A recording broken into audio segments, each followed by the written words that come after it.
Hello दोस्तों, नमस्कार। मैं शौनक मिश्रा, आप सबका स्वागत है आप सबके अपने ही channel Shaunak Mishra maths and study. दोस्तों, इस टाइम पर हम क्लास 10th का चैप्टर नंबर 7 कोऑर्डिनेट ज्योमेट्री यानी निर्देशांक ज्यामिति को हम पढ़ रहे हैं। ज्योमेट्री इसके पहले भी हम पढ़ चुके हैं, लेकिन उसमें हमने चैप्टर नंबर 7 है, चैप्टर नंबर 7 भी पढ़ा है।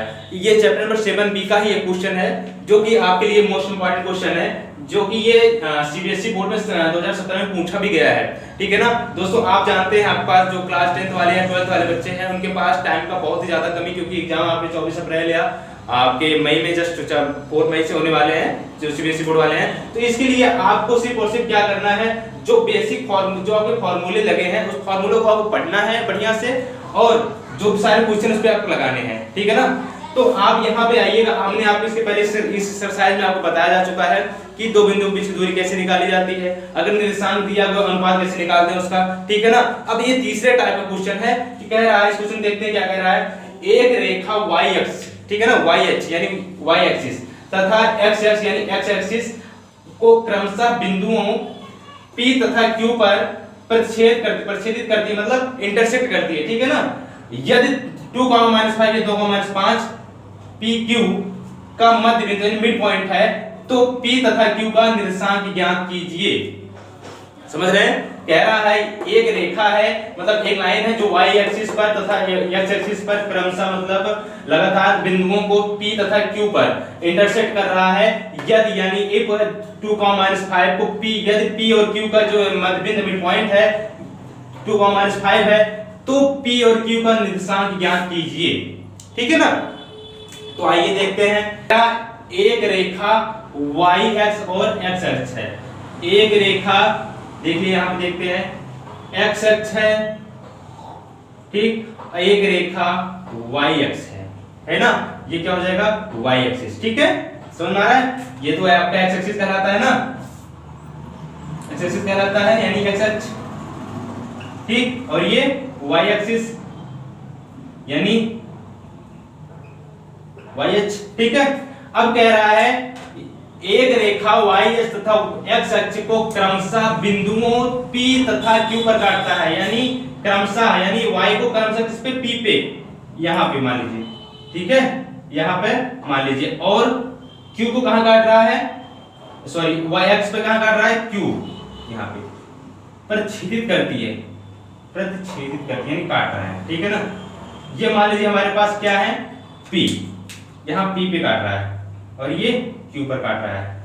देख लो y तथा x अक्ष पे, y पे क्या P पे काट रहा है और x पे कहां काट रहा है, Q पर काट रहा है। ठीक है ना, अब कह रहा है कि यदि 2, -5 PQ का मध्य बिंदु हो, PQ का मध्य बिंदु यानी PQ का मध्य बिंदु क्या है 2, -5 मान लीजिए। ठीक है ना, तो क्या करना है, P तथा Q का निर्देशांक ज्ञात करना है, यानी इनका निर्देशांक ज्ञात करना है। ठीक है ना, इनका क्या निर्देशांक होगा। तो आप सबसे पहले जानते हैं y अक्ष पर x का बेस मान 0 होता है, यहाँ पे क्या कर देंगे 0, y। ठीक है ना, और x अक्ष पर किसका मान 0 होता है, y का, x, 0। ठीक है ना, समझ आ रहा है, तो यहाँ 0, y और x, 0। ठीक है, तो अब मान, अच्छा यहाँ पे अगर आप समझ नहीं आया एक सिंपल सा ले लीजिए। मान लीजिए आपके पास एक लाइन है, ठीक है ना, A और B। ठीक है ना, इन बिंदुओं को मिलाने वाली रेखा का मध्य बिंदु मान लीजिए। ठीक है ना, कह रहा है दो बिंदुओं को मिलाने वाली रेखा का मध्य बिंदु, ठीक है ना, mid point of any 2 point. ठीक है ना, एनी 2 पॉइंट। ठीक है ना, तो यहाँ पे मान लीजिए आपके पास क्या है, H, K मान लीजिए, मान 2 पॉइंट है, यहाँ पे मान लीजिए P है। ठीक है, ये इधर M है, इधर M है। ठीक, यानी दो बिंदुओं को मिलाने वाली रेखा क्या है, M ही M है, इसका पॉइंट क्या हो गया M, इसका हो गया M। ठीक है, तो P AP equal to BP equal to M, AP equal to BP equal to M। क्यों होगा, देखिएगा यहाँ पे जो AP का मान है वो M के बराबर है कि नहीं है, और जो BP का मान है M के बराबर है कि नहीं है। ठीक, यानी इन दोनों के बीच की दूरी इन दोनों के बराबर है कि नहीं है, दोनों आपस में मिड पॉइंट मतलब बीच का पॉइंट, और बीच पॉइंट हमने क्या मान लिया P, और इसका निर्देशांक हमने क्या मान लिया H, K। हम इसको क्या मान लेते हैं H, के हमारे पास h कॉमा दिया गया है 2 माइनस 5, समझ रहे हैं? जहां पे h कॉमा क्या दिया गया है 2 माइनस 5, ठीक है। अब यहां से फॉर्मूला लगा देंगे, ठीक है, दो बिंदुओं की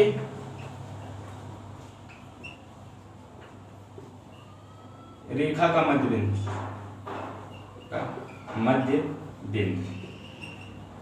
यानी मिड पॉइंट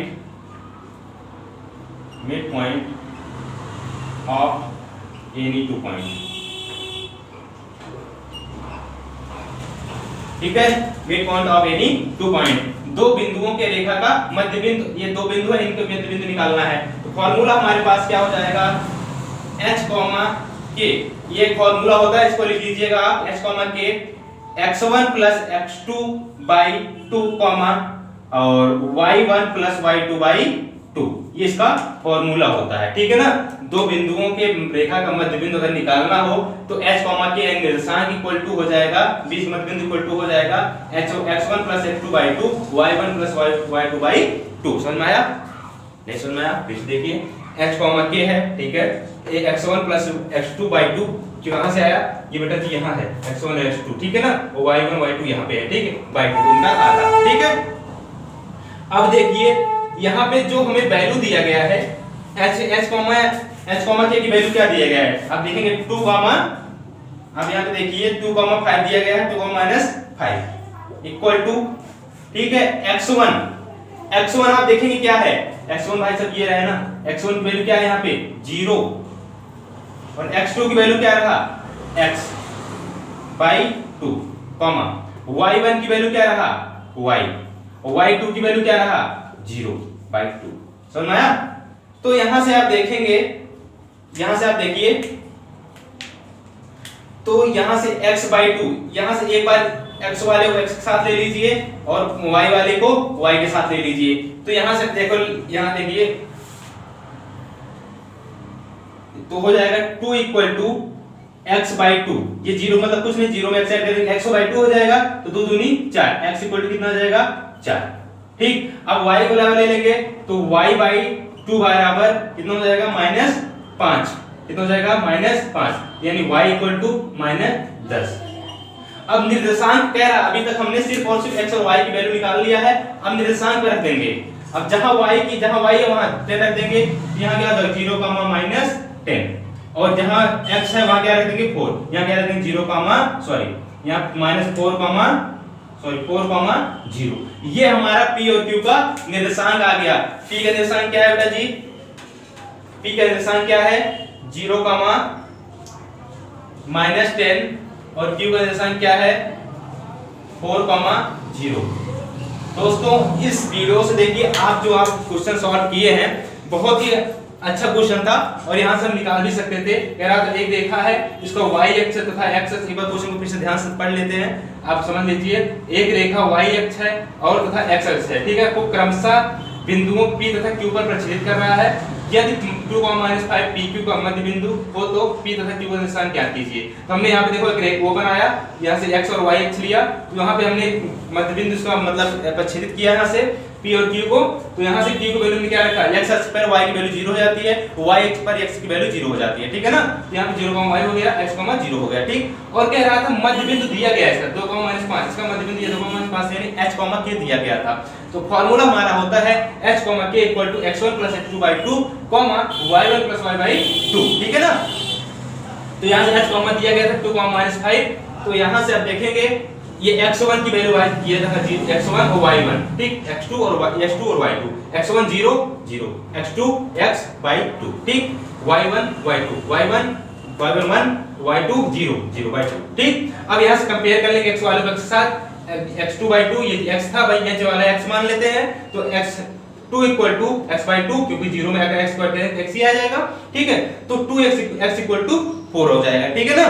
और यहाँ पर देखेंगे y by 2 = -5, तो y = -10, तो यहाँ से आप देखेंगे जो वैल्यू आई वहाँ पे यहाँ पे निर्देशांक पे रख देंगे, या y की जगह -10 और x की जगह 4, तो मान निर्देशांक निकल आएगा p की वैल्यू 0, -10 और Q की 4,0।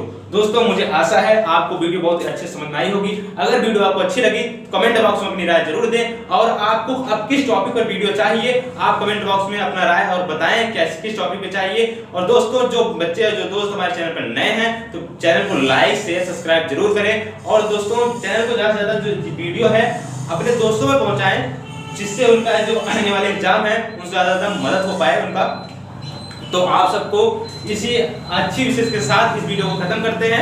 आगे मिलते हैं किसी नेक्स्ट टॉपिक पर। आप अपनी राय जरूर दीजिएगा, आपको किस टॉपिक पर चाहिए। आप कम्युनिटी पर भी आपको एक मतलब उसमें आपको ऑप्शन मिल चुका है किस टॉपिक पर नेक्स्ट वीडियो आपको चाहिए, ट्रिग्नोमेट्री पे या रियल नंबर पर, तो आप उस पर भी अपना राय दे सकते हैं किस पे चाहिए। तो जल्द से जल्द हमसे जुड़े और अपना राय दें, और इसके पहले आपको वीडियो आसानी से पहुंचती रहेगी। दोस्तों जल्द ही आप सब लाइव रूबरू होंगे, तो आप सब लाइव के लिए भी तैयार रहिएगा। मिलते हैं किसी न किसी वीडियो में, तब तक के लिए धन्यवाद, थैंक यू।